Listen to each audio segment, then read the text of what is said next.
Merci Banamboka, merci Balandi. Il y a émission meilleure de la RDC.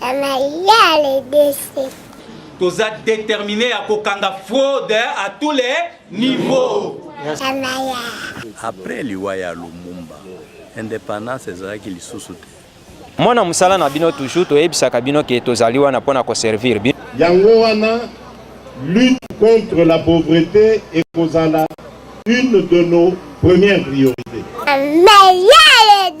Et zo lakisa ke Kabila lingite be élection salama. Umeya Kabila.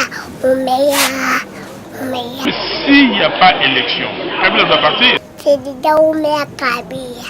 Ce qui le 23, élection ezalité le 24, tout cinq indépendance à biso. Kaka na masolo ndenge ezalaka toujours. Ezo sala pasi, toloba te. Vous servir, c'est notre devoir. Et surtout dire la vérité.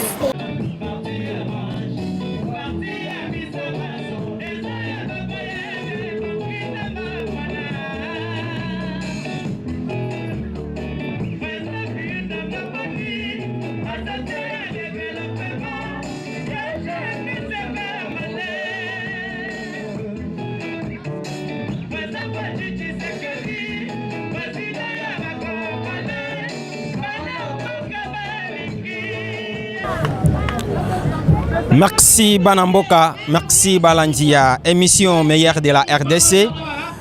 Banamboka bolingaka émission meilleure de la RDC bolula yango. Et si kamoko etikali o balobaka vérité. Et si kamoko etikali oyo bakino ba se retrouvaka. Émission ya Banamboka, émission ya bakinois, émission ya ba congolais ya solo. Ezali émission ya Banamboka, émission meilleure de la RDC. Na www.congolocolenews.net, na Délivrance TV, bino nyonso bokolanda biso mokili mobimba, topesi bino mbote, tolobi boye malamu. Banamboka masolo ebandi. Masolo ebandi ezali nini? Ndenge bokoki ko constater longo nanga, mokolo ya lelo tozali awa na stade de Vélodrome, bipai wapi mwana mboka Fiyu Ndondo Boni, oyo azali coordonnateur ou bien président ya coalition oyo ezali na kati ya kobunda pona ko soutenir bokonzi ya mboka et puis ko protéger alternance na kati ya mboka na biso. Bana mboka tozali awa pona ko rendre bino service ya qualité ndenge tolobaka toujours que tozali bana misala là où il y a l'information nde bisika tozalaka. Voilà pourquoi toko poussa na malembe bisika bana mboka mususu bazali bayeba na kopesa biso moi liloba moko na ozo mwana mboka moko misala tozali mwana mboka mbote mwana mboka koki koyeba komo na ngande ko Taylor président ya section ngandema ya Likofet. Merci mwana mboka, tomoni bino awa na stade ya Vélodrome awa kale ye ko sangisa batu ebele tozoyeba te eloko nini vraiment bino boye ko sala awa na stade de Vélodrome. Bon, tu veux soutenir parti Orange pour les parti Banamboka du Cofet comme mutualité association moko munene pour soutenir PK chef de l'état Tshisekedi. Yango biso pe to yepe liboso ya ko sepelana ba biso bandeko na biso Orange biso Banamboka photo za la dynamique boende fo za la biso bien pona bato ebele mbunda déjà pasuka ki akwa mwana mboka yazo sa poso mususa mbunda sika biso sa photo participer na mbunda wana. Voilà bana mwana mboka lokola mbunde pasuka ki déjà bato nyonso bazana posa bayeba na ko participer na kati ya masolo yebisa biso nani eloko nini okoki ko yebisa bato ba kolanda yo na micro ya meilleur de la RDC. Eloko ba kolanda to lanto soutenir président Tshisekedi po ye aya démocratique mais koti na mboka poto zalaki likamukia boy masa se bimi mama ya moto bimi tozo mona ngozo bima lisusu te tandis que biso ba jeune to soutenir président ya biso ba jeune poto kende liboso poto soutenir parti Orange to moni to zalia biso bata Likofet to soutenir Orange pona vérité au bani baloba lelo o biso soutenir to yeba pona lelo jour. Merci bana mboka lelo ezaya koyi tolobi ezali meeting ya vérité bipai wapi bakoyeba na ko fixer biso makambo nini elekaki na Genève, makambo nini elekaki na CENI, makambo nini elekaki le 18 donc na 2018, makambo nini elekaki yango bokomona lelo ke décor ezali vraiment planté awa na stade ya Vélodrome. Tozali toujours à l'attente ya mwana mboka Fiyu Ndondoboni oyo azwi initiative ya kosangisa batu mokolo ya lelo kati na oyo esika po ayeba na kopesa verité nini ekobima lelo tokozela mwana mboka aya kopesa yango na micro na bino ya meilleur de la RDC. Na ndenge ya bana misala na bino tokokoba na musala tozoluka pe bana mboka mususu oyo bakoki kozwa liloba liboso ya kamera na biso, mais dans l'entretemps boza na kati ya komona lolenge de corps ezali déjà planté et kuna ba comédien baza déjà na kati ya koanime kala te mwana mboka Fiyu Ndondoboni akokota awa na ndenge ya mwana musala na bino toujours tolobaka bisika nyonso information ezali biso tozalaka poto yeba na kopesa bino information tokozala kaka tokozela entrée ya mwana mboka poto yeba na kolakisa bino lisusu ndenge nini masolo ekoleka awa ti ekosuka lolenge nini tokutani malasi.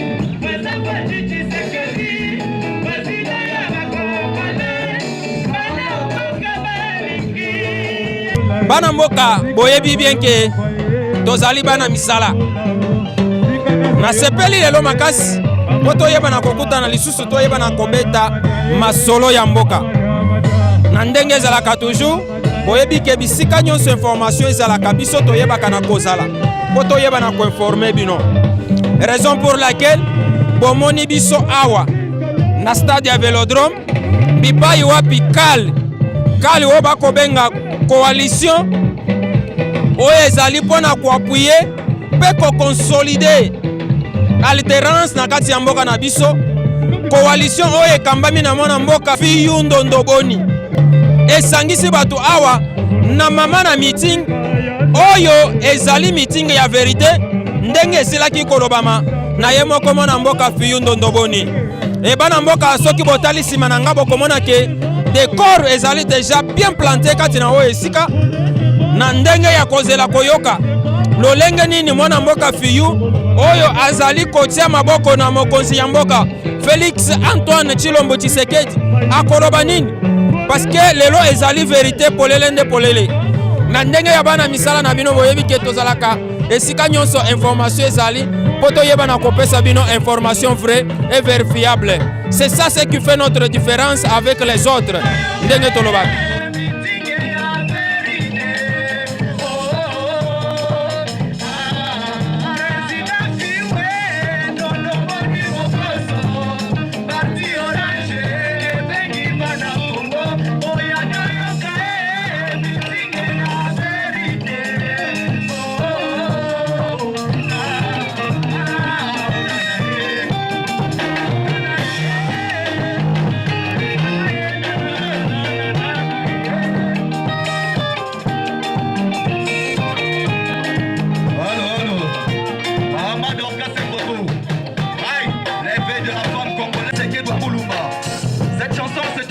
Pour lui, président Fiyu Ndondoboni Mokoso, a rendu un hommage à la famille du Tshisekedi et puis à tous les peuples congolais.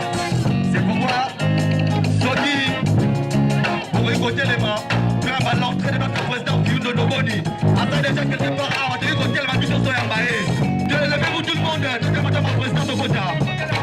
Aïe, président Fiyu Ndondoboni Mokoso, parti orange, on a besoin de la papa.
Voilà, bana mboka bowuti komona kokota ya mwana mboka Fiyo Ndondoboni oyo azali coordonnateur ya CAL oyo babengi coalition ya appui pe ya consolidation ya alternance na kati ya mboka na biso. Bomoni ko yamba oyo ezalaki réservé na mwana mboka Fiyo Ndondoboni kati na oyo esika CAL ezali coalition oyo esangisi ba association ba parti ebele y compris parti Orange oyo ekambami na mwana mboka Fiyo Ndondoboni ezali awa bomoni d'entrée de jeu mwana mboka awuti kosambela kozongisa nyonso na maboko na Nzambe. Voilà, esengo pe maboko nyonso ekobeta mawana ezali na cadre ya musala ndenge toyebisaki bino ke tokozala awa mpona koyeba na koinforme bino awa tokoloba bana mboka mwana mboka Fiyo Ndondoboni aza deja likolo ya podium to likolo ya tribune aza na kati ya kopesa message na ye na meeting oyo tolobaki eza meeting ya verité ndenge bango moko bakomaki. Tozali awa mpona kopesa bino information vrai pe verifiable na ndenge ya mwana musala na bino toujours tozali awa mpona kolakisa bino makambo ndenge ekoleka na intégralité. Tokomi na situation ya mboka oyo il faut kososola tango ekomi totelema pono tonga mboka na biso pasi ezali mingi me esengeli totelema totonga mboka lelo na mokolo ya lelo mokonzi azali se moko mokili mobimba barekonetre mokonzi se moko biso boso totelema totia ye maboko po ete mboka na biso ebonga ezali boye te.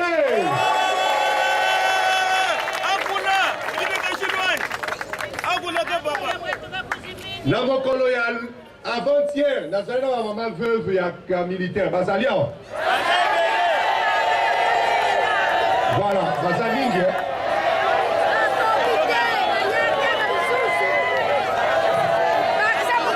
bamama veuve bomoni bandeko na ngai bomoni bamama oyo mibali na bango bakufa mpona kobundela mboka ifo kopesa bango honneur tobetela bango maboko makasi. Ya mboka Félix Antoine Tshisekedi oyo atelemi pour rétablir un état de droit pour akozongisa rêve wana esengeli biso boso tokota na kati ya rêve wana pona se matérialiser kati na mboka na biso. Yo na ngai tozali na droit na kati na mboka yo mboka eza ba bisusu te ezali ya biso boso tofandi awa bomengo ya mboka oyo ezali ya babisusu te ezali ya biso baso tofandi awa mokonzi ya mboka alingi bomengo wana ezala ya biso baso tokabola soki ndambo ndambo tokokabola yango mpe ndambo ndambo po ete moto na moto azala na esengo. Congo ezangi bato oyo bazali na grandeur ya mboka na ye moto ya liboso asosoli grandeur ya Congo na mokolo ya lelo ezali mokonzi ya mboka et à se positionner na niveau ya grandeur ya Congo.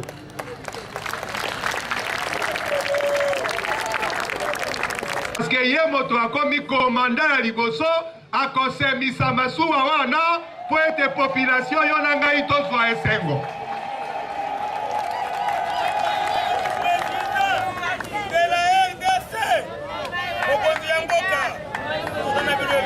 Voilà, confession yango wana. Alors, bato bazali koloba mokonzi ya mboka oyo azwi risque. Eza risque monene ya kozwa. Azwi risque yango po ete asala mosala wana. Bato baza koloba yo ozwi risque wana te osali compromis na bato mosusu.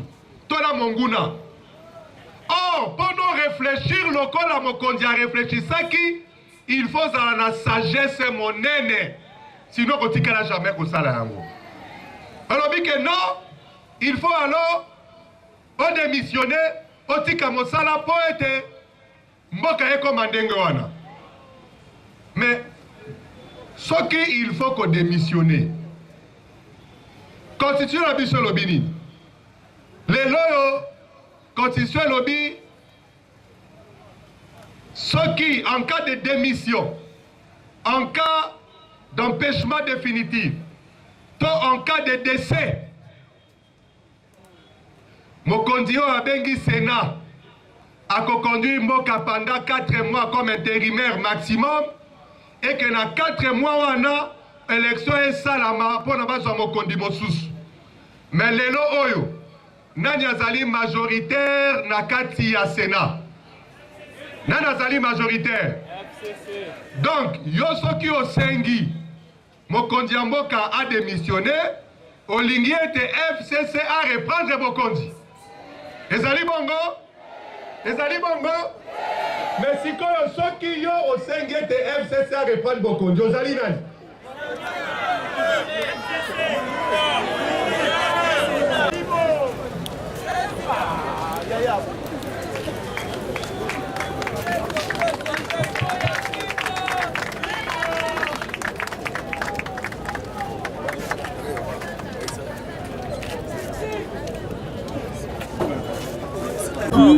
On soulever 3 points. Non, 3 points n'est la vérité qu'on reconstitue l'histoire. Premier point, c'est où tu appuies. Deuxième point, tu as appuies. Troisième point, tu as appuies. Où tu appuies. Tu as le lenge mboke zaki na pokoso. Le lenge président Etienne Tshisekedi a sangisa biso na Genval pour être lutter pour obtenir alternance par le biais des élections. Tu as le lenge biso bon sur le cola pouvoir à Kalezai n'a pas ça réviser constitution pour obtenir un 3e mandat. Tu as biango. Alors opposition est s'unir to bundi objectif est zalaki to obtenir alternance. Lelo tozu alternance yango opposition a gagné tozada yango na maboko. Alors to komi wapi to komi siko na place o sengeli to tia na maboko pour être tout mboka na biso mokonzi mboka azui risque parce que bato wana comprendre te mais ya azui risque pour na afongola nzela wana to fongola miso biso banso to tia maboko pour être atteindre objectif wana ya développement mboka na biso to exhorter population na biso ba s'engager 3e point tozo kende wapi pour être ba s'engager na voie à développement. Voilà pourquoi to ebisi bango que chacun a sa conscience de l'identité nae. Tozali n'importe quel peuple était. Nous sommes un peuple fort, grand et puissant. Il faut mutuna mutumakamba au sal à la lignée de l'identité nae. Et puis senge nabiso to croire na devenir nabiso, pe amboka nabiso. Parce que ce qui est liké ezalité to kotonga mboka te. Et sengeli moto la moto za na liké ete nakoki kobongisa o yangai pe kobonga. Et troisièmement, nous engager na voie il y a développement, il y a apporter un changement individuel. Il y a même d'exhortation côté civisme, combat balabala, tout ça, chose que le parti politique et Sengeli Babandarosa la mokolo alelo. Donc na nyoso totia confiance dans Nzambe, tozala na elikia que nyoso okene liboso pe mboka na biso mokonzi mboka a relever défi pour l'intérêt à mboka et puis pour na lokumu Nzambe. Voilà, bana mboka bomoni ke makambo eza déjà ya kosila bolandi koloba ya mwana mboka Fiyundo Ndoboni alakisi 4 vérités ya lolenge nini mboka ekoki kokende liboso mais botika toyebisa bino ke manifestation ya lelo esangisaki ba parti politique ebele esangisi pe ba association ebele ya société civile tozali awa pona koyeba na ko informer bino pe kopesa bino information vraie tozo pusana tozo pe mwana mboka mususu oyo azali awa azali mutu wa société civile aye na cadre ya coalition oyo ezali pona ko appuyer pe ko consolider alternance na kati ya mboka mwana mboka mbote mwana mboka tokuti bino awa bayebisi biso ke bozali batu ya éveil ya conscience kasayenne plutôt boye na manifestation oyo ezali organisé na mwana mboka Fiyundo Ndoboni na cadre ya coalition na bino yebisa biso nano liboso kombo nani kombo na ndeko parfait naza secrétaire général ya Asbel éveil de la conscience kasayenne toya wa ko appuyer manifestation meeting ya mwana mboka Fiyundo Ndoboni toza na cadre ya société civile tomonaki misa na ye ba projet na ye po biso pe toza nango po na province na biso ya Kasai yango toye ko appuyer na ba oyo nyonso akosala pe oyo nyonso mokonzi ya mboka akoki kosala. Voilà, mwana mboka boye ko appuyer initiative oyo ya mwana mboka Fiyu Ndondoboni. Lolenge nini boyambi message ya mwana mboka mokolo ya lelo oya pesi likolo ya podium alobeli mingi ba donc oyambi message yango lolenge nini? Na sepeli makasi kotala parce que il parle souvent ya koyeba identité o biso to ça pesa Congo valeur. Leo na cité ceux qui otali baninga mosusu basolo bateka Congo bakabola mbongo. Or que biso to na pose ya Congo et se développer pour bana biso. Congo eza héritage ko bandaka lelo te. Ti bana na biso bako kutika toujours na Congo. To ki ko perdre Congo te.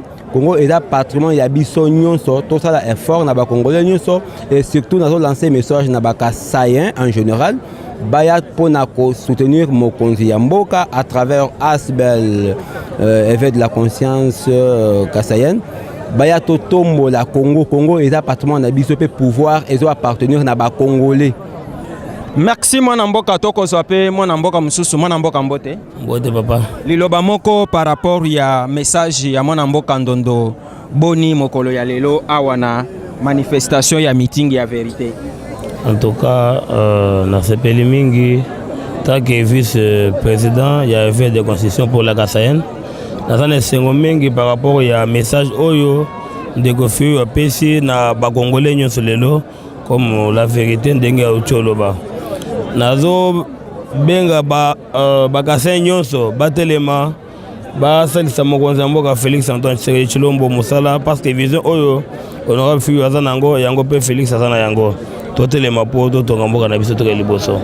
Merci Banamboka, merci Balandia, émission meilleure de la RDC, merci Balandia, Délivrance TV, merci Balandia, www.congolocolenews.net.